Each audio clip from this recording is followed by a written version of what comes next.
bowling ball Sett here with the Kalista. Very interesting. This 100 Thieves comp, is a lot of early game, mid game power. But again, it feels like they're putting themselves a little bit in the Immortals' shoes, where it's a difficult comp to actually play out. I will say they have more win conditions because you can split push with the Jayce. You can look for poke obviously with Ezreal, with the Jayce and the Nidalee. So they have some ability to actually play out in multiple ways there. Nidalee, I just double checked, actually is winless in the LCS. It is 0-5, so no one has actually won yet on the champion. And FlyQuest over on the other side, this just feels much more like, death ball style League of Legends. Group up, throw in this Rakan to ult and CC people up with the Olaf with, the Renekton flying in after, and Orianna Shockwave, Ezreal ultimate to actually follow that up. So really good engage on that side, really good team fighting. And I do think that 100 Thieves have the ability to win this game, but it does feel, again, very dependent upon early game execution.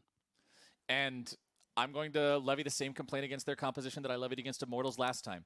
If you're one of the top teams in this, like if these drafts were reversed, if it was FlyQuest as a team that, like you said, a lot of people are looking at them as number 2, number 3, like in that upper echelon of teams in the LCS, I would be more okay with them taking a Nidalee Jayce type of composition than I am with 100 Thieves doing it. This is the pro play equivalent of LS telling players that want to climb to pick Annie.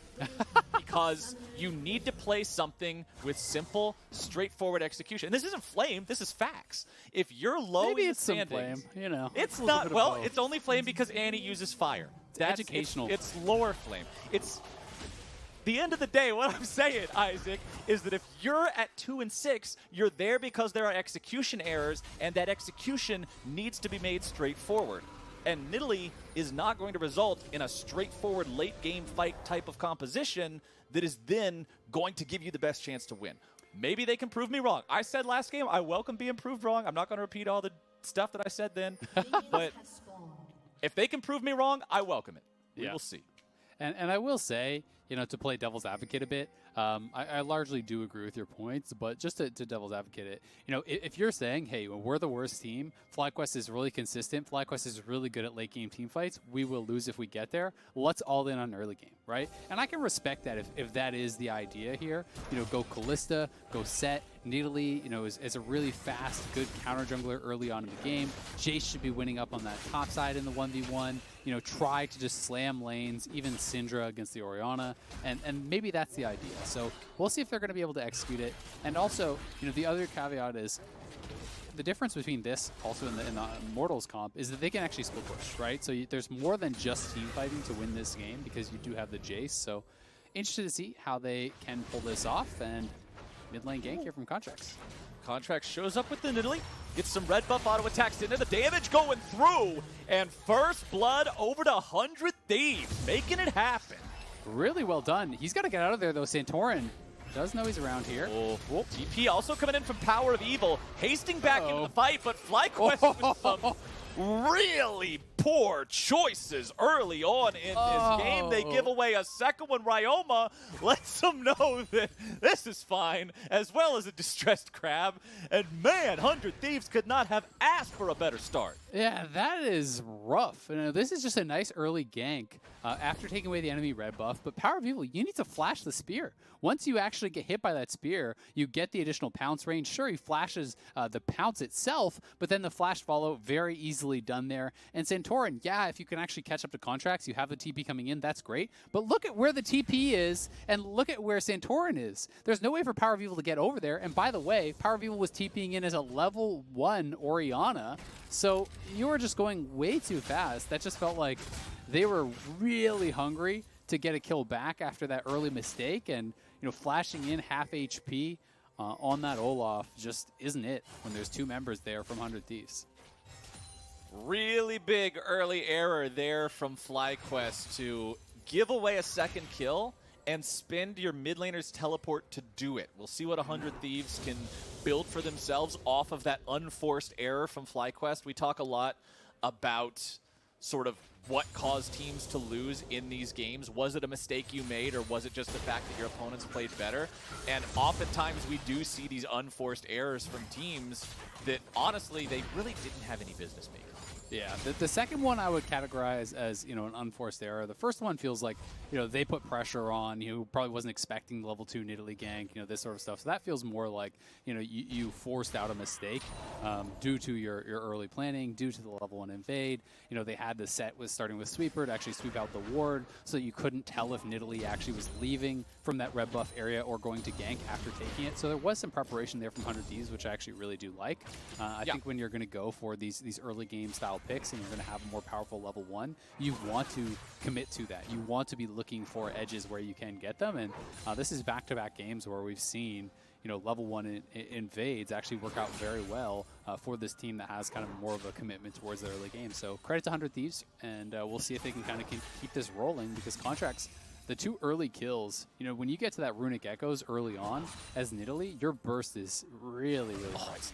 Incredible. And I actually think those 2 kills that 100 Thieves got are probably a really good way to contrast the good play from one side versus the poor decision-making of the other side, right? That first one, exactly what you were talking about, 100 Thieves planning it out, making sure they could get that first blood. But then the teleport in afterwards, just not the same thing, as they're going for the dive here in the top side. And ladies and gentlemen, 100 Thieves continuing to get things done up here in the top side now. That is their 3rd kill of the game. That is kill credit over to Ssumday. This Jayce is in charge of the top lane. This is like a my mid laner, your mid laner style game. Ryoma, nice TP there up towards that top lane. That was just really well done. We saw, you know, PowerOfEvil not able to get anything with his on that return, trying to get that kill back on Contractz, and Ryoma, you know, just nicely set up dive there with Ssumday, who had solo poked low, who had him with no health potion, and just TPing on the minion to kind of guarantee that was very, very smart. So 100 Thieves already out to a great start here, and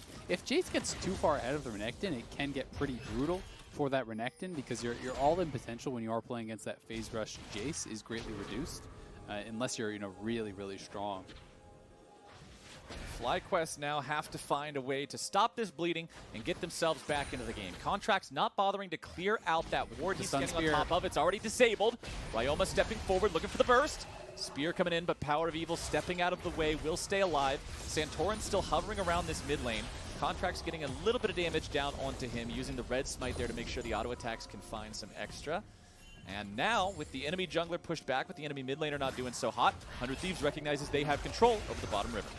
Yep, nicely done. You know, they weren't fully coordinated. I'm not sure if Contractz was actually in range when he did land that stun, but the idea was there. You land the Scatter of the Weak, the Spear is then kind of supposed to be guaranteed, but PowerOfEvil might just get a solo kill here. This could be what the doctor ordered for FlyQuest. PowerOfEvil needed a couple more seconds on the flash. It was not quite available just yet. Now he has it. Also having the Ignite ready to go, and there it is, ladies and gentlemen. PowerOfEvil gets the solo kill. Greed is a deadly sin, Ryoma. Why are you staying in lane? You see that he has Ignite. You should know that Flash is up here shortly. He just tried to stay in lane straight up with like 10% health. That was really, really foolish, and Ryoma, you know, giving PowerOfEvil way back into the game as he now has that solo kill. They're looking for IgNar on this bottom side. IgNar dashing away with the grand entrance as a grand exit.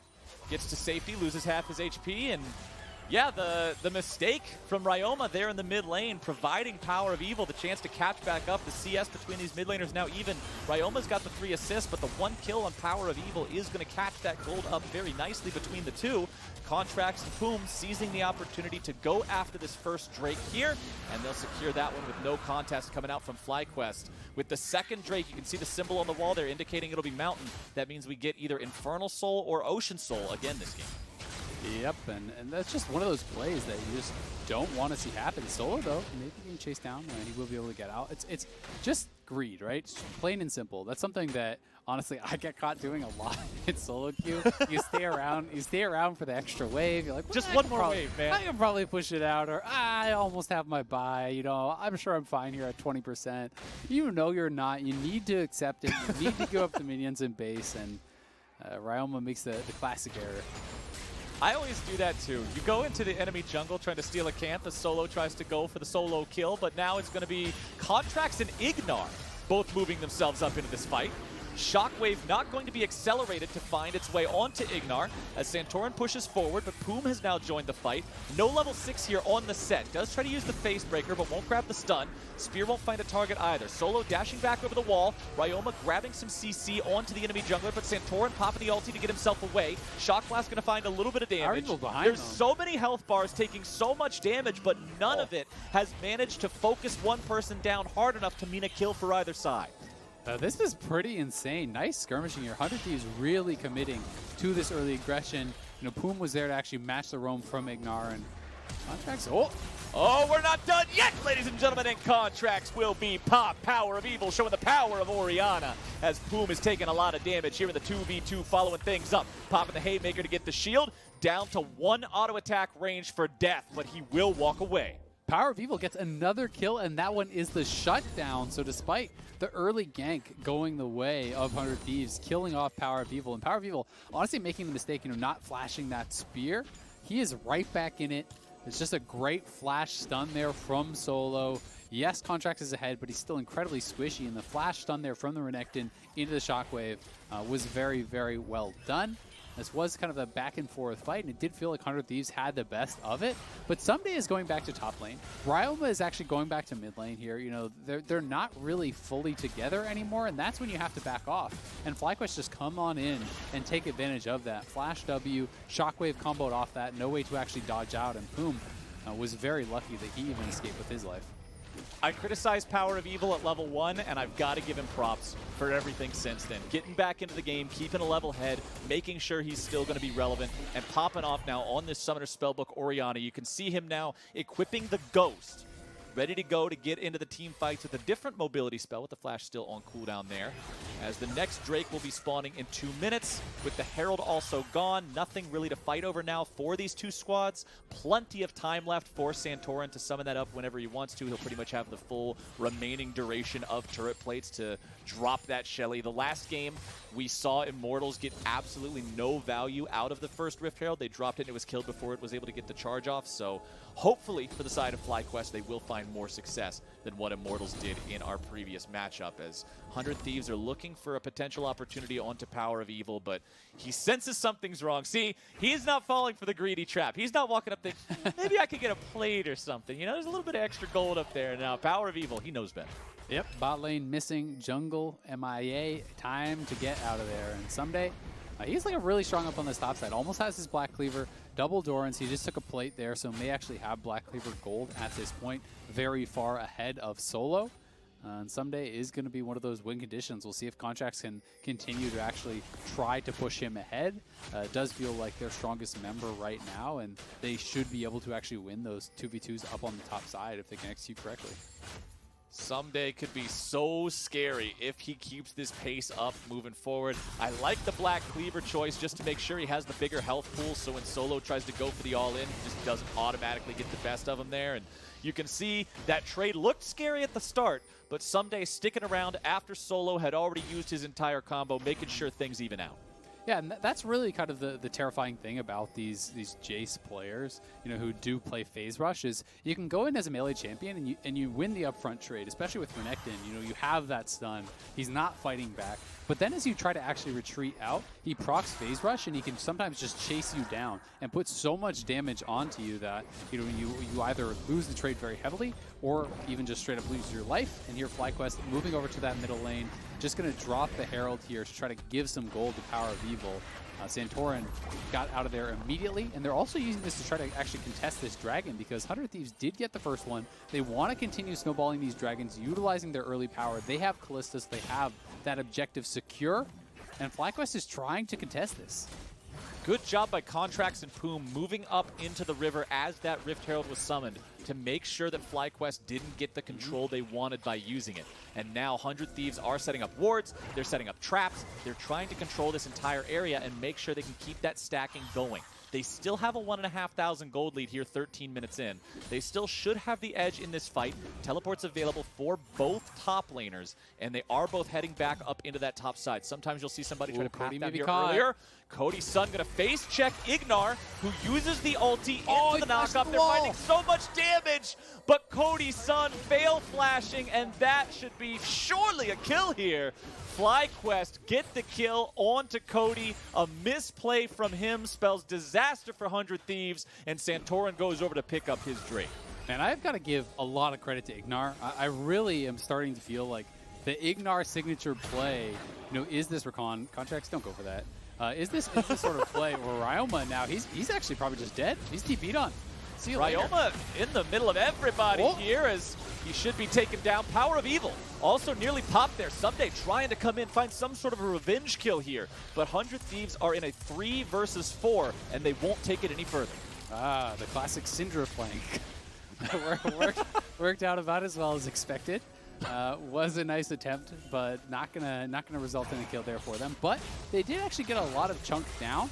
They will result in them taking the dragon here. Solo, though, it has to be noted, didn't actually match TPs. So, they will lose the dragon, but they will get plates up on that top side, and he can start to close the gap a little bit between himself and the Jayce. But to talk about IgNar a little bit, as I was trying to before we got interrupted by that play, IgNar has been, I want to say, one of the best players I have ever seen at actually finding these unique angles. Whenever he's playing the Rakan, he's constantly sneaking around. This wasn't the craziest of angles, but you'll notice when they fight at neutral objectives, he's often actually like wrapped around the Baron Pit or wrapped behind the Dragon Pit, and he comes on these solo flanks where he can find these really, really good picks and really, really good engages, and this was just another example of that. I think IgNar has been playing very well for FlyQuest this season, and smart little play from him, gets behind Cody Sun and costs Cody Sun his summoner and his life.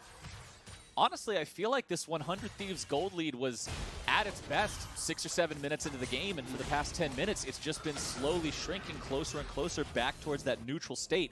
Only 1,000 separating the squads now. Ssumday trying to build that back up, take down this tier 1 turret here in the top lane. 100 Thieves currently commanding a 1-0 turret count in the first place.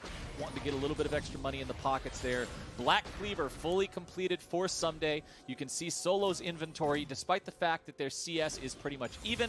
He's 2 kills behind. He also had to make sure he rushed the ninja tabbies to resist some of that auto attack damage he was consistently going to be taking. So his Black Cleaver still a way away as Contractz hovers this top side. The ward will spot him out as Santorin clears away some of this 100 Thieves vision in the FlyQuest jump.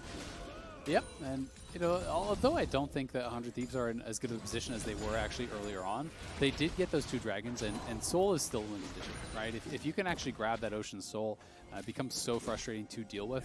FlyQuest does have the ability to potentially just burst you through it, 100 to 0 you, and then Soul isn't going to be really doing much, but Nidalee plus Jayce poking you constantly with that Ocean Soul is going to be very, very frustrating. So, that is something that FlyQuest is going to want to try to put a stop to. They did look to try to fight at the second dragon, so they're very clearly aware of the potential of that being a problem later on, and I do expect them to try to prep for this third dragon here coming up in 3 minutes and look to put a stop to 100 Thieves stacking.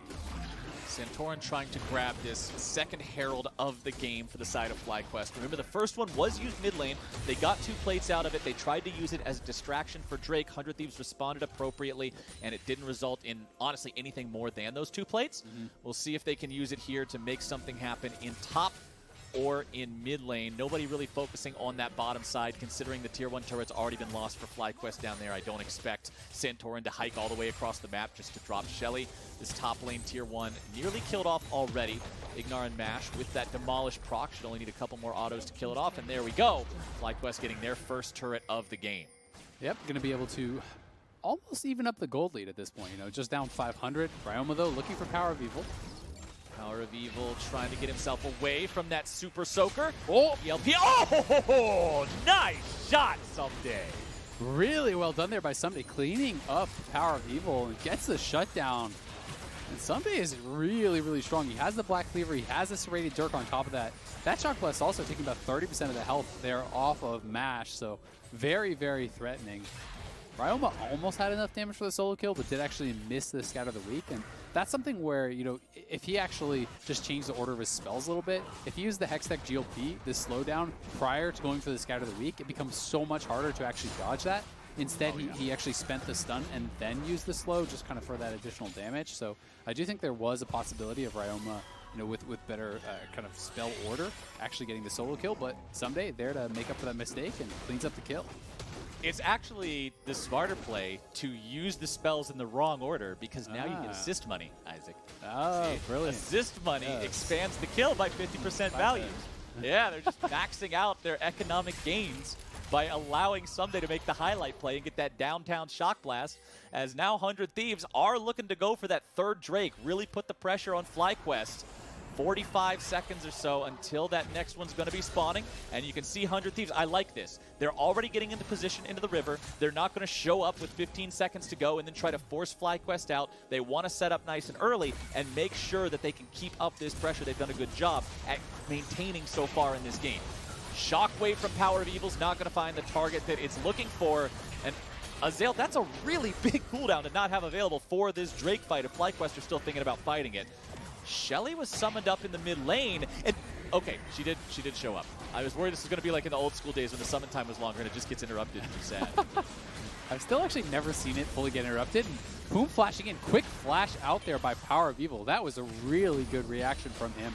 But Ssumday coming over, and Santorin is already very low, so Santorin takes even like one shock blast, they're probably just going to have to back it up. And I think with Shockwave down, with Santorin low on health, this should be 100 Thieves taking the dragon. They just need to play it slow. Avoid the hard engage. Continue looking for poke. Don't commit to a fight because that is the only way FlyQuest really takes this. You land a little bit more poke on Santorin, and FlyQuest will likely just give you the dragon for free. Yeah, IgNar is the man to watch if you're a 100 Thieves fan right now, because that's the only way this fight should go awry. Santorin still at only half HP. Ssumday grouped up with the rest of the 100 Thieves squad. Santorin may go in and go for a fight here, but the Shockwave is back off of cooldown, and FlyQuest decided it's time to fight. They will steal the Drake away as well, and tragedy falls like a meteor on 100 Thieves. Poome tries to get himself back. They will lose solo, but they will take a Drake and 3 as the price. FlyQuest win that fight. 3 for 1 plus the dragon. Huge win there for FlyQuest. They are in full control now. Great shockwave from PowerOfEvil. And as you say, I mean, that cooldown is just so short. Like, look at it right now. It's over halfway back up already. They do stop that dragon stacking. We're going to see it one more time. Santorin was already low. 100 Thieves just decided to kind of force it. I do think that they could have just slow played it a little bit more, waited for additional poke, but they felt like we have Kalista, we have the ability to just rush this down. Instead, the Shockwave catching both Contractz and Ryoma. Ryoma goes down immediately, and the stun was still actually available there from Solo, which forces Ssumday to flash out. Cody Sun gets piled on top of, and Poome had already spent the flash over by mid lane, which we had to see PowerOfEvil react to very quickly, and he was able to do so, and so he's just going to get chased down too. PowerOfEvil has really been playing well after that early mistake, has been pretty monstrous in this game.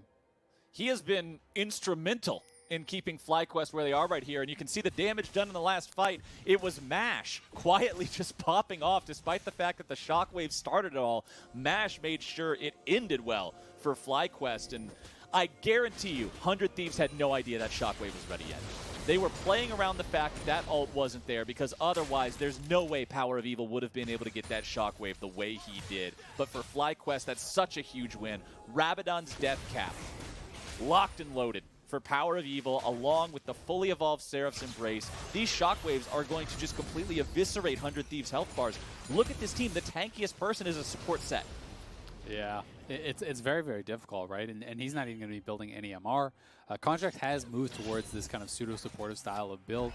The Athenes is great for Nidalee. You're just landing the poke, you're healing up, with the bonus charges that you're actually landing from all the damage you deal. So can be pretty nice, but yeah, it gets difficult, right? Because Rakan engage is so hard to actually avoid, and PowerOfEvil always loves these death cap builds where he goes to that death cap second item almost every game on a lot of these champions, because it makes him so incredibly strong when he actually does hit it, and he doesn't feel like he needs to go defensive. He's not building the early Merc treads. He's not building the Banshee's Veil, even though he's against Nidalee and Syndra. And that's one of the things that I think sometimes kind of goes unnoticed with this guy, is that he is performing very consistently, but he's also not actually building defensively while doing it. He's able to survive off of his own skill and kind of just scale towards what is an even stronger teamfight build.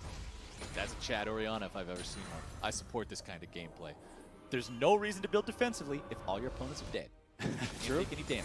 The only thing that's ever going to hurt you is a Baron. And guess what? You have an alligator to tank that for you. You're not concerned. You're not wrong.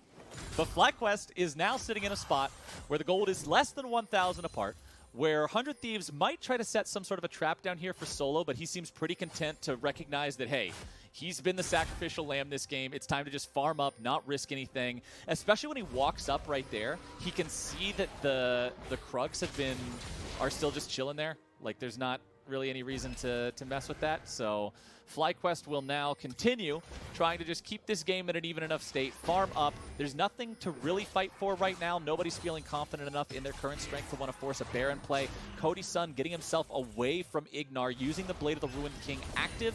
That one is 90 seconds. That's not reduced by cooldown reduction, so that will not be available at the start of this Drake fight if they start it up on spawn.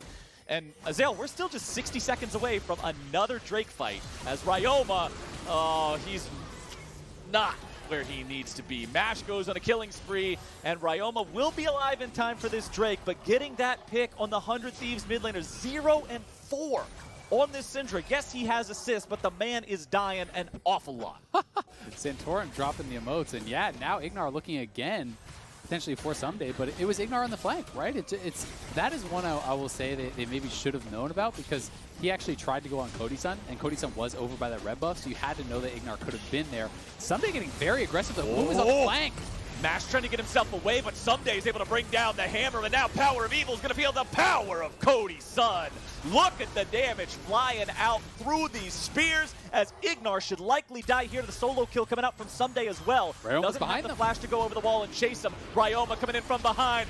There's your Syndra flank, Isaac. There's your plays from 100 Thieves. A double kill for Ryoma. He heard me talking smack. He put those kills on the board. And now the Thieves will take both the Drake and the Baron. They're starting up both objectives at once. That was huge, and FlyQuest there, moving up very, very aggressively, but Poome was able to actually find the flank, and somebody just kind of walked in very brazenly. It didn't feel like FlyQuest, reacted quickly to the damage that Ssumday was doing, because I don't think that they realized Poome was behind him. So I think they were just calling to actually finish off that tower, and instead, they just get absolutely wiped off the map. This should be an easy to secure Baron. They are now at soul point. And it went from feeling like FlyQuest is in full control to 100 Thieves are on the verge of victory here. So let's watch this one more time. This is after that initial pick. Poome has actually snuck around a lot of the vision. He gets spotted now on that ward, so they should know that he's actually coming. But look at Ssumday. He's just walking into the middle of the team, jumps in on Ezreal through everyone, and it just did not feel like they were prepared for that flank whatsoever. Did not respect the potential of 100 Thieves engaging because they had already killed off Ryoma. I think that gave them far too much confidence in their position there, not respecting how strong the Jayce had been. And as you said, I was making fun of Ryoma for the last TP flank there on Syndra, but this one obviously with 3 members chasing 2 and he comes in behind was going to work out a lot better. Well done by him. Ssumday is only good at League of Legends on days that end in a Y. This man can just turn water into wine in these fights, making the damage happen, finding the angles to be successful here with the Jayce. And FlyQuest now find themselves very much on the back foot. 3,500 gold down. They've got to deal with a Baroned up 100 Thieves for the next 2 minutes. And then shortly thereafter, they will have to fight for the Drake that could be the Ocean Soul for 100 Thieves as well. Cody Sun taking down the tier 2 there in the top side. FlyQuest may be looking for an opportunity here in mid lane, but they don't want to force things onto Poome. Full tank Sett, not the target that you've got to be engaging on. Solo trying to hold things down there in the top lane, wants to defend that tier 3 turret. Tier 1 still holding on here in the mid lane for FlyQuest, but 100 Thieves are doing their best to throw in all of these Syndra spheres, all of these spears, and just keep that poke train going. Yeah, FlyQuest is just trying to delay this Baron as much as they can. They are going to have to give up this tower eventually, but they committed the shockwave on the previous wave, trying to just push back 100 Thieves, trying to protect as many of these objectives as they can, because they know that they're going to have to fight for Soul at Next Dragon, and they've got to make sure that they're not too far behind in gold when that actually happens. Smash has got to be a bit careful here, as Solo is getting really low, and they committed a lot of people towards that mid lane, but Renekton can't actually hold this Kalista by himself when Kalista is ahead and has that Baron buff. Mash Eing my words didn't work there for a second. Let me try that again. Mash Eing aggressively. Redo. Over the wall. Yeah, just rewind that there for a second. Chrono break. Aggressively over the wall, making sure he could try to just jump forward and keep these guys away, keep them scared a little bit. It's risky, but at least they've pushed them back. Solo is healed up. FlyQuest continuing to hold the line. The important thing here is that they don't lose any of those tier 3 turrets. They don't end up with vulnerable inhibitors that 100 Thieves can force a fight on in open ground. And it seems like they'll be successful at that. PowerOfEvil has one more minion wave to clear out. And you can see Ssumday wanting to use the last couple seconds of that Baron buff to get himself a faster recall. 100 Thieves going back to base. And look at the inventories. 2 control wards for Contractz, 2 control wards for Poome. Everybody coming out ready to prepare for this Drake because a victory here is Ocean Soul for 100 Thieves. They are 5,000 gold ahead, so that is pretty nice. A lot of it is on Ssumday, so he has to have a successful fight. But Cody Sun getting pretty strong at this point, too. He just completed his Bloodthirster, so he has double lifesteal, Hurricane, and the Stopwatch. And that's kind of that point where you start to get pretty difficult to actually take down. There's not a lot of healing debuffs, over on this FlyQuest side that are going to be like guaranteed. So there's always that potential for him to just be able to heal it back up. Yes, there is that Thornmail over on Santorin, and there's an Executioner on the Ezreal. But if he gets hit by that Shockwave combo, there's still potential for him to heal up off someone like the Rakan or like this Renekton. 100 Thieves backing away as FlyQuest move aggressively forward to clear out some of this vision. Spear will not connect onto any target. Control wards placed down by FlyQuest to clear out both the wards and the traps. PowerOfEvil's Banshee's Veil is going to block a spell. However, that means 45 seconds until that one's back up and ready to go. Ryoma still having his Banshee's Veil ready to go. Mash, he eats the accelerated Shock Blast before he's able to S and shift away.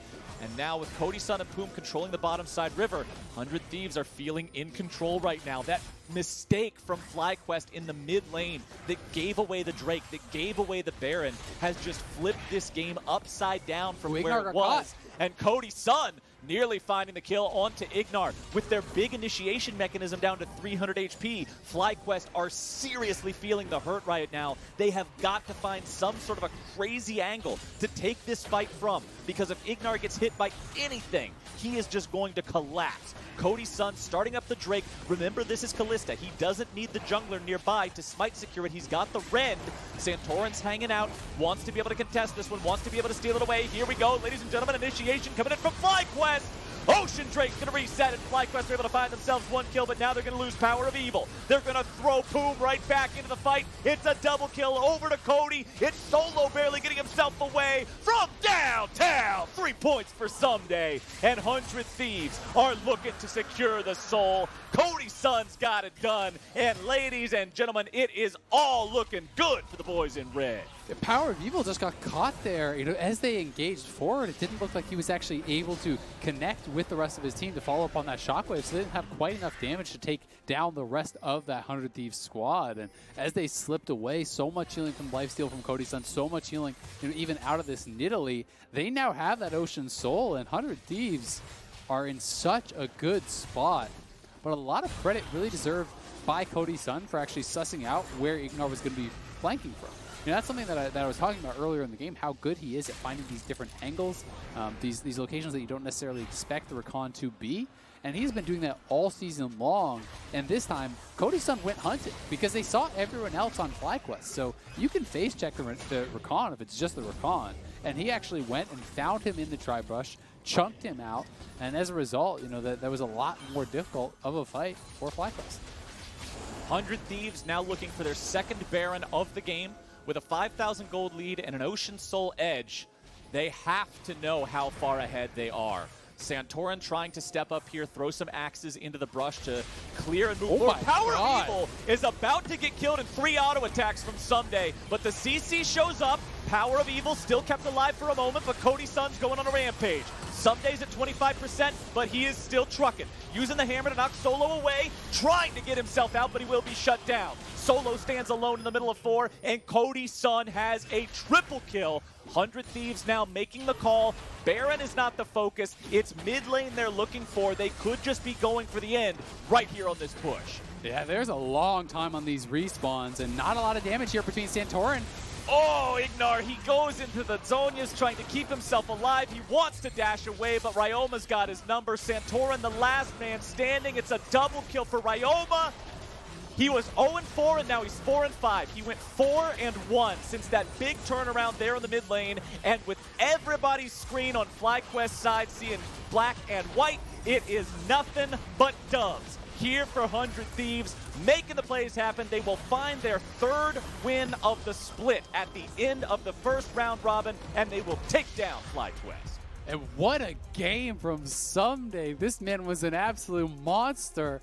In the final fight there over by the blue buff, he is flashing over the shockwave to continue going for PowerOfEvil there. You know, in that 1v2 against IgNar and PowerOfEvil, he knew how damn strong he was, and he made the most of it. This guy was an absolute monster throughout this game, you know, including in that pivotal fight at the mid lane tier 2 that really did turn the game around. You know, he was in there taking down Mash solo. He's killing PowerOfEvil off in this final fight.